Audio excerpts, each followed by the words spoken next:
Libyans still gather regularly to Tripoli's Martyrs Square to celebrate the toppling of Muammar Gaddafi.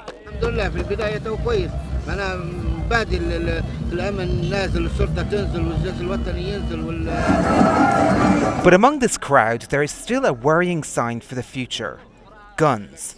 According to the National Transitional Council, or NTC, hundreds of thousands were given to the population to fight the country's recent civil war.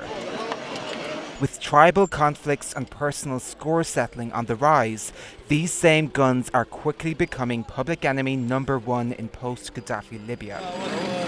Across town, Brigade Captain Abd al-Majid heads up one of numerous Tripoli brigades tasked with getting guns out of civilian hands. Some people, he says, are willing to give up their bullets and hang on to their guns as mere mementos. However, there are others who have guns with bullets and will use them. But if they do, we will be onto them. We will arrest these people and they will be punished in justice. Tonight, al-Majid and his men have set up a checkpoint to sweep traffic for illegal guns.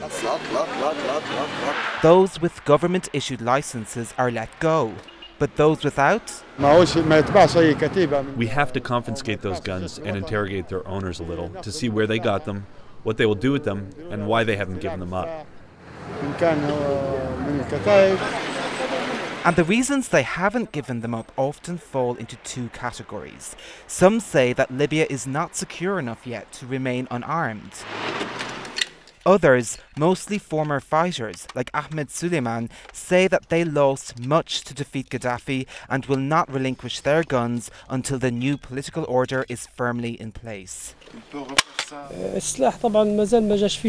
I won't give them up until the Ministry of Defense releases an official declaration that everyone must give up their guns. Right now, we won't do it. Libya has just named a new cabinet, but no such declaration has been issued. What's more, the problem goes beyond rifles and handguns. This warehouse, run by the National Transitional Council, or NTC, shows larger arms that have been confiscated. Among them, rocket-propelled grenades, landmines, and even 2 Scud missiles. NTC officials say that thousands of such heavy artillery are thought to be still at large. We're worried about medium-sized arms, which are cannons, anti-aircraft missiles, that kind of stuff. That worry is shared by the international community. It fears Libya's stray heavy artillery has been smuggled to Al-Qaeda in neighbouring Algeria or to Hamas in the Gaza Strip via Egypt. The NTC, in tandem with international partners, works to curb the spread of heavy weaponry.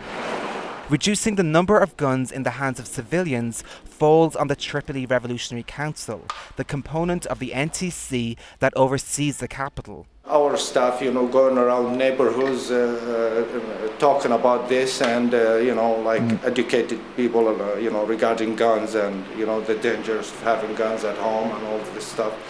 So it's working. It's working.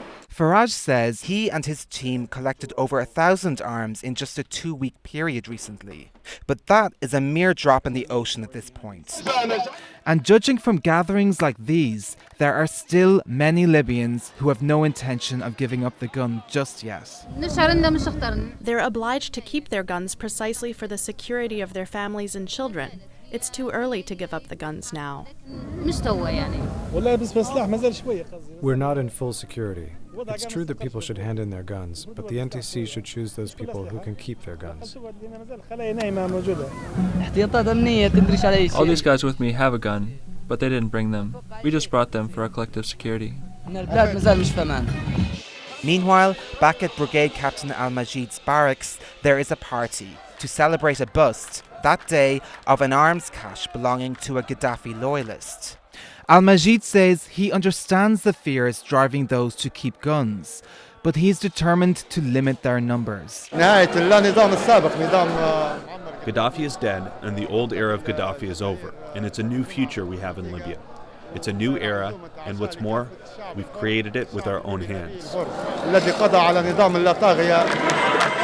Don Duncan for Time Video in Tripoli.